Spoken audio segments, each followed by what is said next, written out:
किसी की जिंदगी के 19 साल कोई छोटा अरसा नहीं होता, जो बेकसूर होने के बाद भी सलाखों के पीछे गुजर जाता है। और इन 19 सालों में दुनिया कहां से कहां पहुंच गई, सब कुछ बदल गया। पर नहीं बदला तो वो महज मुल्क का कानूनी निज़ाम है, जहां इंसाफ की गुहार लगाते उन 12 अफराद को, जिन पर 11 जुलाई 2006 को मुंबई की 7 लोकल ट्रेनों में बम धमाके में मुलविस होने के इल्जाम का सामना है। उन्हें इंसाफ तो मिला, पर 19 साल बाद, जिनमें से एक आसिफ शेख भी हैं, जो मंगल की शाम मुंबई में अपने घर वापस हुए। इन्होंने कहा कि इस्तेगासा केस साबित करने में मुकम्मल तौर पर नाकाम रहा और यह यकीन करना मुश्किल है कि मुल्जिम ने जुर्म किया है। इन 19 सालों में आसिफ की मां और बीवी ने किन मुश्किल हालात और कठिनाइयों के अलावा समाजी नफरत का भी सामना किया, इसका जिम्मेदार कौन है? अब सवाल यह पैदा होता है कि क्या सिर्फ उन्हें बरी कर देना ही काफी है? इन्होंने अपनी जिंदगी के कीमती 19 बरस गंवा दिए हैं। इसी दौरान किसी ने अपने बाप को खोया तो कोई अपने भाई बहनों से महरूम रहा, कोई अपने बाप के जनाजे में भी शरीक ना हो सका, तो किसी को बेटी की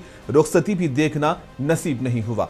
मुल्क में ऐसा पहली मर्तबा नहीं हुआ कि बरसों बाद किसी को बेकसूर करार दिया गया हो। इससे कब्ल भी कई ऐसे वाकयात पेश आ चुके हैं जिसमें लोग 20-25 साल जेल में गुजारने के बाद बेकसूर साबित होते हैं। पूरा वक्त चले गया, हमारे आधे से ज्यादा जिंदगी चली गई, उसकी भरपाई कौन करेगा? तो